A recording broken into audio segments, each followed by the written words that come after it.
Hello, everybody. I'm Gary Ebersole. Richard Kipling here. And I'm Randy Schultz.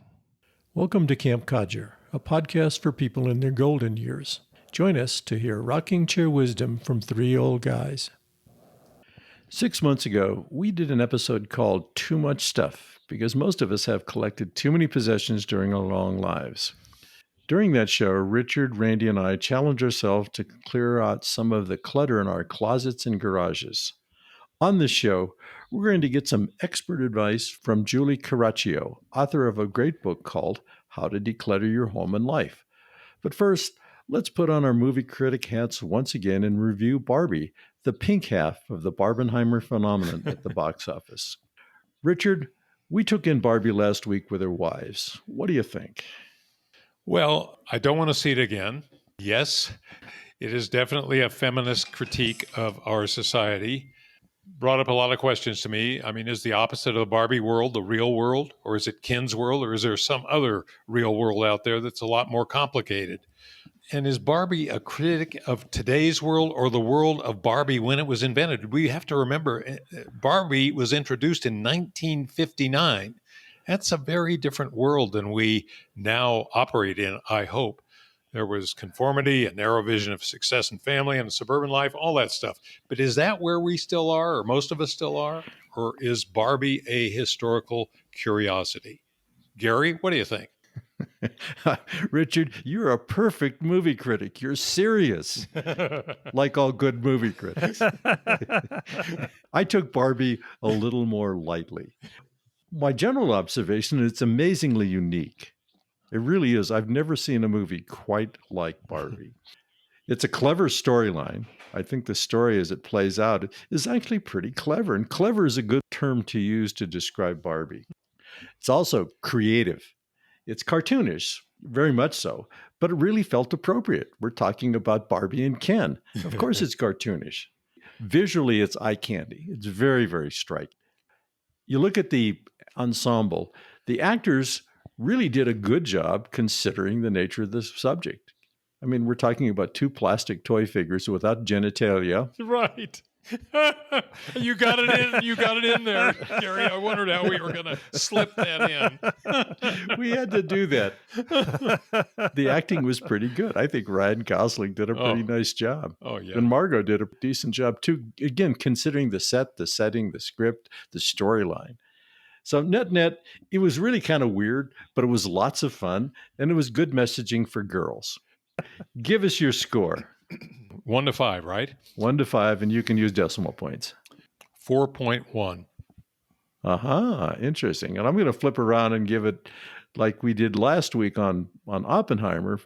I did 4.1 on Oppenheimer. This week, I'm going to give like 4.7, almost 4.8 to Barbie. For Barbie. Wow. Folks, I'm going to give it 0.0. And that goes along with the 0.0 for Oppenheimer because I'm the only guy here who hasn't seen either movie. Okay, here's the bonus question, Richard. Yo. Which is the better movie? And that was an easy question for you. I know I'll answer for you if you like. You may. I hope you know me well enough. You loved Oppenheimer. I did. Loved Oppenheimer. You want to see it again? I do. I don't want to see either one of them again because I really don't like seeing movies twice. Well, I'm going to go see these movies. I'm just not an early adopter for movies. Randy, give us some hope that we just might be able to declutter our lives. Our guest today on the Camp Codger podcast is Julie Coraccio. Julie is a professional organizer and declutterer. She is passionate about helping people to clear the clutter in all areas of their lives. That includes getting organized and becoming more mindful and aware. She hosts a popular podcast called Clear Your Clutter Inside and Out, and she is the author of 15 books. And this is my favorite part of her bio. She says the bathtub is her woman cave. True. Julie, welcome to Camp Codger. Thanks so much for having me. Well, you know what? We've touched on the topic of cluttering and decluttering. We did a show about 6 months ago called Too Much Stuff. So, Julie, let's start with the big question. Why do we have so much stuff? That is an excellent question, and it's really going to depend on the person. For instance, someone perhaps grew up in a chaotic household, so clutter is their norm. And if you were to take that away, that could cause immense stress. Or if someone I was just mentioning personally, we're remodeling, so everything in the bedroom and the bathroom is now currently in my office. It's driving me nuts. So there's something like that, an event that might happen. Or if you get married, if you get divorced, you have a baby, that can create clutter. And a big thing is people get overwhelmed because they look around, they haven't released anything in 20 or 30 years, 10 years. And if you don't do that, it adds up to a lot. Yeah. So what's the definition of clutter? I have a very different definition, and I'm going to share mine. For me, clutter is anything that prevents you from creating the life you choose, deserve, and desire. So I want people to see the bigger picture of clutter. So that messy desk isn't just a messy desk, it's a roadblock to a promotion, or it's a roadblock to writing that novel that you've always said you wanted to get around to, or an overstuffed closet prevents a relationship from blossoming. I want people to see the bigger picture.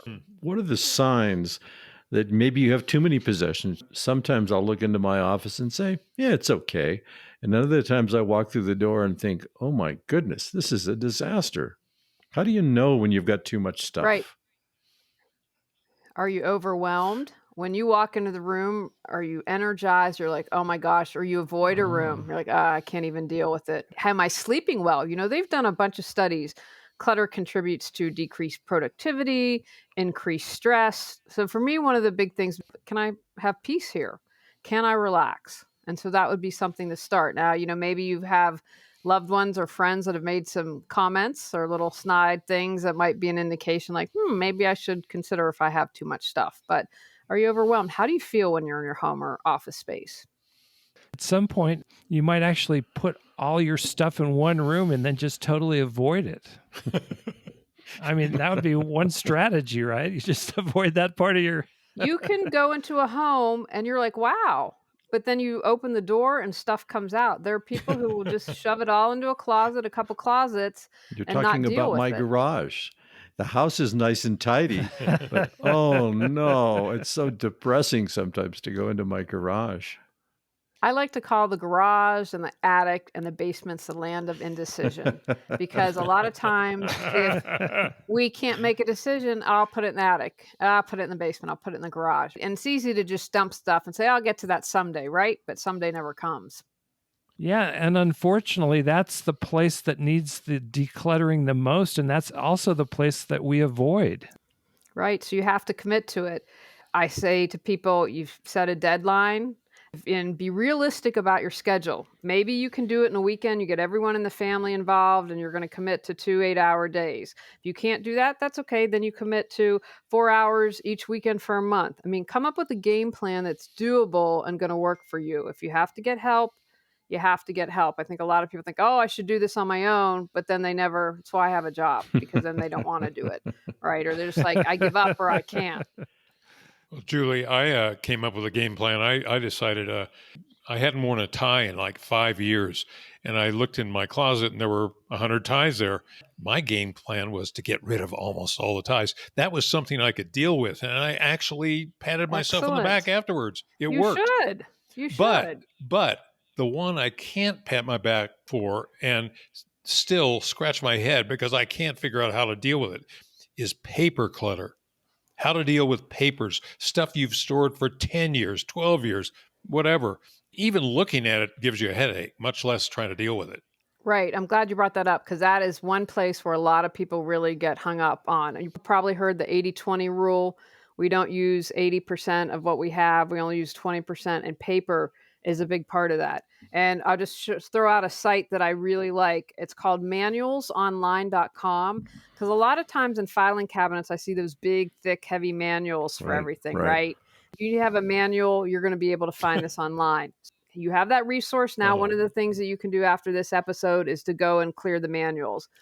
And so it's really about being discerning. And I think some of the things that people do is that creates clutter is they set up a system that's so narrow and so hard to maintain that they just don't want to deal with it, right? So they just tend to throw all the paper in there. So I would say have things more loose. So for instance, having one file for just insurance. Put your car, health, jewelry insurance, whatever you have in there. And if it takes you 30 seconds to rifle through to find you what you need, that's okay, because it's something that's easier to maintain. So just something to keep in mind, the 80-20 rule, creating a filing something that's system that's easy to maintain. But a lot of times people haven't cleared out 10, 20, 30 years. Well, of course, you're going to have a lot of stuff, a lot of paper if you haven't done that. So that's about sitting down and taking the time and really being like, okay, do I really need this?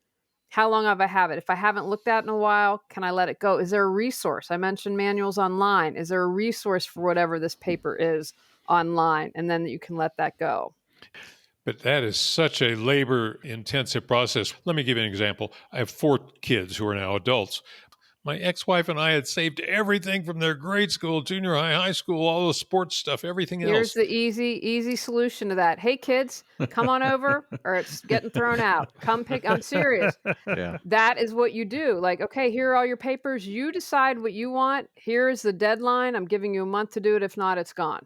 Then that takes the labor away from you. And each kid can go through and decide, hey, oh my gosh, this is great memory. And I'm telling you, the younger generations don't want our stuff. No, Especially they don't. teens and 20s. They're traveling light. They don't want it. Well, I've got 2 boxes of comic books in my garage right now, the big storage boxes. And this is down from like 12. My youngest son, who's not young anymore, he's 35, is still storing his comic book collection, which is probably worth, no, seriously, thousands of dollars. And I think I just need to bite the bullet and pay the $100 to ship it to him, right? No, I'd sell it and get money. Say, okay, it's been let's split the profit, You've been right? storing it, collect the back rent. Right, exactly. I had a client once who was a furniture refinisher. So his whole basement was really set up well, with the process, all the steps you have. And there were these big 3 armoires. And I was like, what are these doing here? And he said, oh, I'm holding those for someone. And I said, what? This is where you make your income. 2-week deadline, they're out. And he did it. I'm like, that's not your responsibility to store any of your kids' stuff. No. And you know what? He has a choice. He can pay the $100 to ship it and whatever you want to charge for your time. I'm serious, because you got to get this going, or you're going to sell it and you're going to take 50% of the profit. Yeah. I kind of like that idea. Yeah. There might be some money involved. I would say to you, definitely want to go through theirs, because there definitely could be some money. But, that's about setting a boundary and a deadline. You're not the storage unit. So you're saying set up a bin or a folder for each kid's stuff. I'm talking just about paper now. Folder? How about a garage for each one? Yeah, right. That's the first separation. Just separate by kid, throw each kid's stuff into that, and then say to each of them, you want this? You don't want it. I'm throwing it, or take it. I'm betting money they'll throw it. Probably. My mom died just a little over 2 years ago. And so my mom tend to like to hold on to things. My dad has been like giving everything away. He is going through all her paperwork now. And so that's what he's doing. He said, oh, we got a pile for each of the 3 of you. Now, luckily, we're all in town. So when it's ready, we'll decide, do we want to keep this or not? And, I have to tell you, I'm grateful for that, because I hope he's around for a really long time. But when my dad goes, the last thing I want to do is to go through all this stuff. And God love my mother. She wasn't a hoarder, but she held on to things. Like my dad's like, I've got your bronze baby shoes or whatever, when they used to do that. And I've got a much younger brother, and they're like, yeah, they didn't do that for him. But the oldest 2 got those. One of the things you started to talk about was this whole process of getting started. Sometimes it looks so intimidating that you think 2 days, it's going to take 2 weeks. It probably isn't that bad. But the mindset that you have is this is an impossible task that will never get finished. How do you get started? First of all, I think something that's really good, as I've mentioned, is writing it down. If we write it down, you can put it in your app or whatever. We tend to do it. If we don't write it down, it tends not to get done. So ask yourself, what is your clutter costing you? Are you keeping your car outside and you just had to pay $2,000 because hail fell and chipped everything?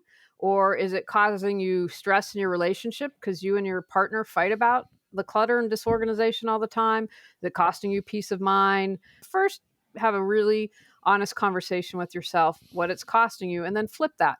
What are you going to gain? when you get rid of all this clutter. Maybe you're going to get money, you're going to have a garage sale, maybe it's the comic books, and you're like, I probably have a couple thousand coming to me on that. Find out what's going to motivate you. I'm visual, and most of us are visual learners. So put it, this is what I'm going to gain. This is what I'm going to let go of. Something, that reminder every day. And then maybe your motivation can be like, you know what? When I clear the garage, I'm getting a massage.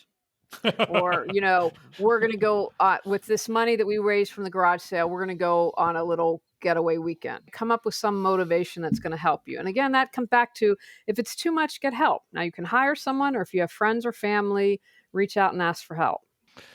Wow, you make it sound so easy, but it really can be a big job. It can absolutely. I'll tell you a story. So this was my first ever job, and it was a whole house decluttering and organizing. And I'd done the second floor, and I was down on the first floor, and they had the biggest pantry I had ever seen. This pantry must have been 6, 7, 8 feet tall. I'm tall. I'm 5'7", and whatever, need a ladder. And I stood there and looked at the pantry, and I had a total brain fart, and I couldn't think.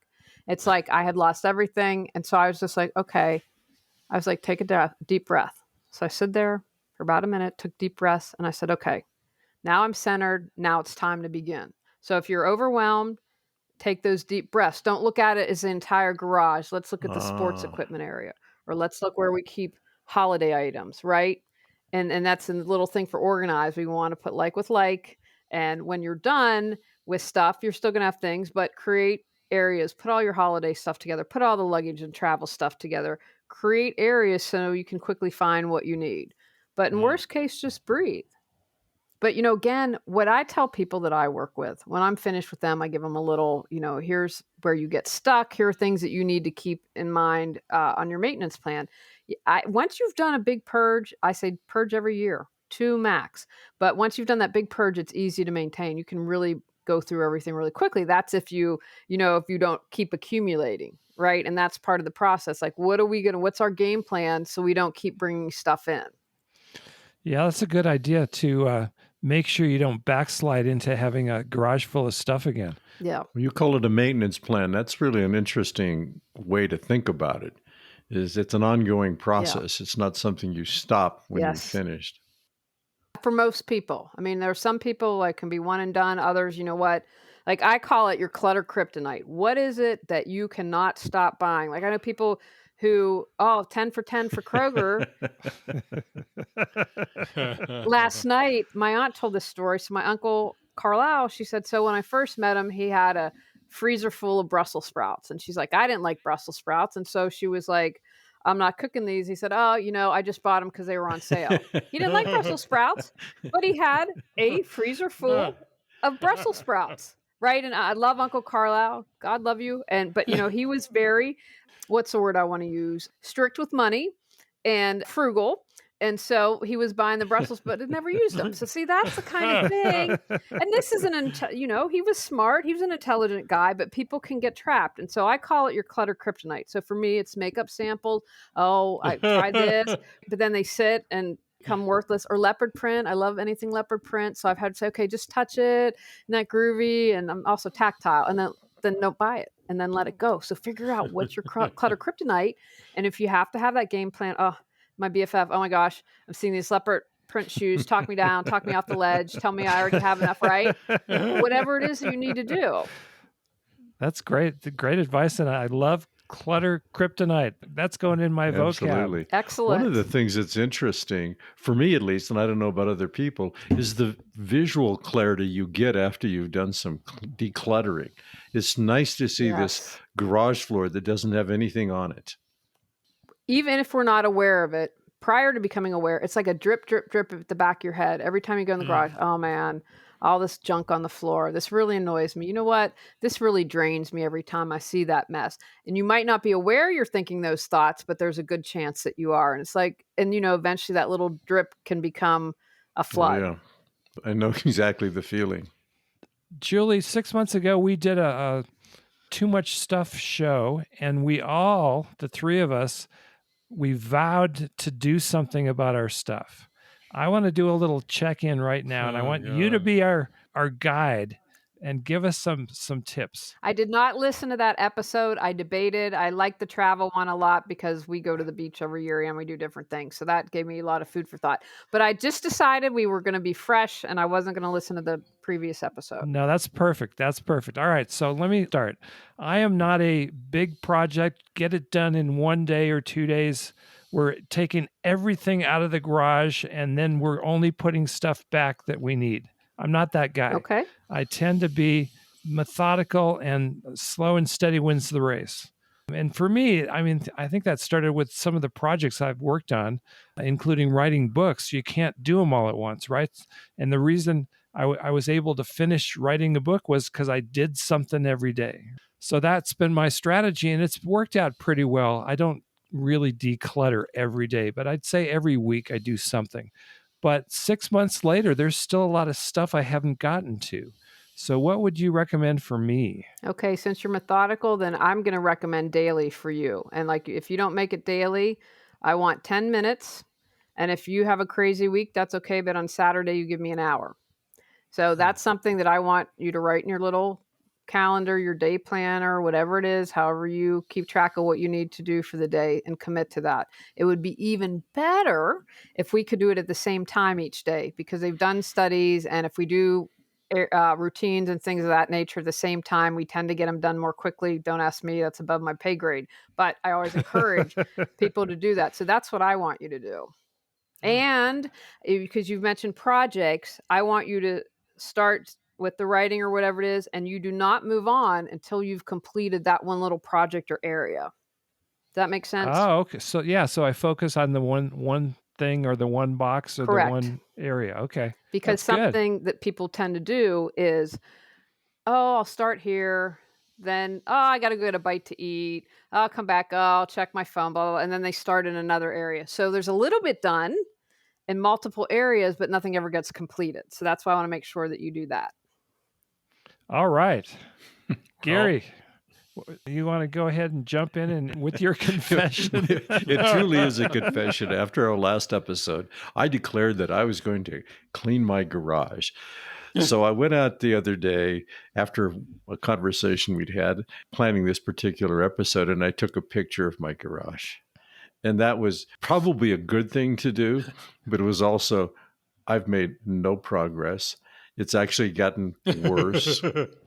So 6 months later, Okay. I've got what feels like an overwhelming task. Bicycles laying around, piles of stuff on the floor. And it's just like, oh no. I do have my car in the garage. I hold my line on that one. Oh, that's good. Not that it's a great Good. car, but it's just the idea is you want to put the car in the garage. That's what you have a garage for. Exactly. Okay, so what I would recommend for you is to seriously consider getting help. Get some help, Gary. Get help. It doesn't need to be a professional. Do you have family, anyone that's close by that can help, or your co-host? Have your co-host Richard help. can help.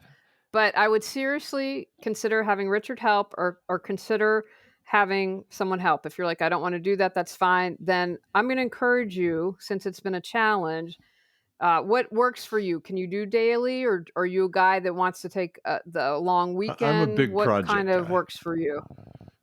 You're a big project guy. Okay. If you're overwhelmed, one thing that's easy to get you started is I want you to go through the garage for the next week or two and pick out 3 to 5 things that you know you can let go right now. That doesn't take any thinking, that, maybe it's so awful. I'm trying to be as eco-friendly as possible, but stuff's trash it. If you wouldn't give it to a family or friend, don't throw it in a nonprofit. I know in California, they can get stuck, paying landfill fees if you dump your junk on them. So start out that, okay, I'm going to take through next week or two, 3 to 5 to feel some sense of, oh my gosh, I did it, and get that out. And then little by little, I don't know, is it organized at all? Like you mentioned bikes. Do you have an area for bikes and sports equipment? Do you have an area for holiday? If Richard can come and help you, sometimes talking really help you through it, ask you questions. If you become indecisive, then Richard can say, hey, Okay, seriously, when's the last time you rode the bike? And you're like, 5 years. Okay. Why don't we donate that?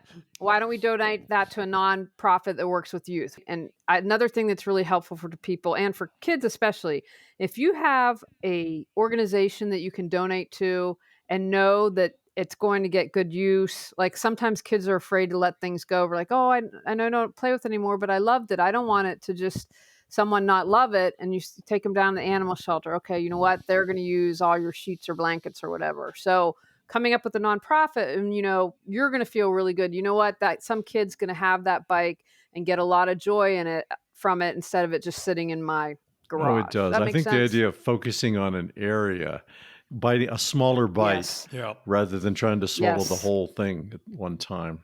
Of course you'd be overwhelmed. Oh my gosh. You make sure. And again, as I mentioned with Randy, I don't want you moving on until Yeah, that one good area idea. has Thank been you. completed. It's very important. You're welcome. Let me tell you my issue. And in the clutter world, I like to take the path of least resistance, the easiest things to do. What's the easiest? Oh, I can easily identify clothing that I haven't worn for 2 years, shoes that have dust all over them. It's been so long, and I get rid of that stuff. And I feel so good, so fulfilled that the 800-pound gorilla of all the paper and kids stuff and history in the garage just stays there. It doesn't get solved at all. So how do I bridge from, oh, I got something done. I got 80 ties given away. How do I go from that easy stuff to the harder stuff? Great question. Well, first you're going to remind yourself, hey, I did it with the ties. And I can do it. No, because because some people say I can't, I don't have the skills to declutter or organize.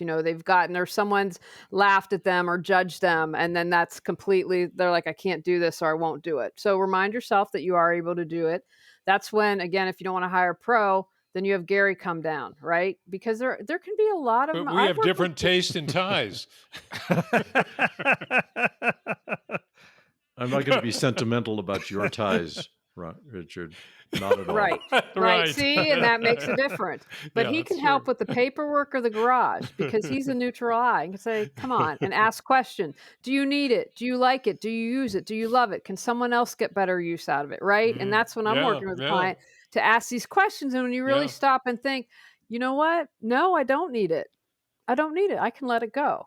And then again, the same thing with you. You're writing it down, whether you're committing to a day or every week or a big time to do it. And you start in one section and you don't move until it's done. And then what's your reward going to be? Have a reward for yourself every week. But, with Ice you, cream. Ice yeah, cream. there you go. There you go. Ice cream. Absolutely. Ice cream for everyone. That's the way to do it and have motivation. But for you, I'm not kidding about the kids. 4 piles, bam. You come and get it. That's lodged in my brain And now. you can That's a good blame one. me. I always tell my clients, blame me. I'm like, I will take the fall. I had that happen not too long ago. And it was a granddaughter that got really upset with me. And I'm like, okay, get upset. Yell at me. I'm just going to sit here. Okay. But I was like, you are not doing anything to your grandmother. You have your conversation with me. And that's good. I'm not afraid of anyone. So you can send them my way. That's great. That's awesome. All right. Do you have any final tips for us, Miss Julie? Final tips. I'd like to say to people, look at yourself as an archaeologist or a researcher if you're feeling really stuck. A lot of times, and not all the time, but a lot of times there's something deeper than the clutter. I mentioned if you grew up in a household that was chaotic, that how clutter is comfort for you. So if you're struggling to let go of things, what is it? Maybe you struggle to let go of books because you're afraid you'll lose knowledge. Or with memories, a lot of times people get stuck because they put the memory on that object, but remember your memories are in your heart and your head. If that object goes away, the memory's not going to go away. So it doesn't have to get super deep, but challenge yourself. Why is it that I haven't been able to let that go? And you might find some gems there. And then, okay, I know that I'm afraid to let this go from my past relationships because I'm afraid I'll never find another relationship. Well, come on, how likely is that, right? Okay, probably not really likely. Then I'm going to let those past relationship stuff go. And you'd be amazed at the things that people hold on to. I'm like, Feng Shui talks about everything being energy, and clutter is stuck, stagnant energy. If you're trying to create something new in your life, you want to declutter. Want a new relationship? Why don't we declutter, right? And then you don't want to hold on to that stuff from the past. Wow. Great stuff. That's some great advice. Yes, it is. Julie, thank you so much for sharing your wisdom about clearing the clutter from our lives. I'm sure you've just inspired the three of us and also lots of other people to get rid of some stuff that they no longer need. And that's an awesome thing. Where can listeners buy your books and where can they learn more about what you do? They can go to reawakenyourbrilliance.com, and I have Amazon. Anywhere you sell a book or buy a book, you should be able to find them. And of course, can buy it for me because Amazon charges me and takes, I think, 60% profit because, they don't have enough money yet. But also, if you go to my website, reawakenyourbrilliance.com, you can sign up for my newsletter, and I have 10 free tips to jumpstart you and an action item to clear clutter in 10 areas, including holiday. Ooh, yeah, that sounds good. We just inherited some holiday stuff. It went underneath the basement stairs with all the other holiday stuff, and we're going to run out of room there pretty soon. So we might need that one. Julie, thank you so much for being here with us on Camp Codger. We look forward to doing our homework, decluttering, and we'll get back to you. How's that? That sounds great. Thanks so much for having me. And a big thank you to all of you campers out there who listen to Camp Codger every week. Please leave a comment at campcodger.com and let us know what's on your mind. We'll see you next week here at camp. If you enjoyed this episode, subscribe to Camp Codger in your favorite podcast app or sign up on our website. As always, we would love to hear from you. Drop us an email at campcodger@gmail.com. Post a comment at www.campcodger.com or leave a voicemail at 505-216-6171.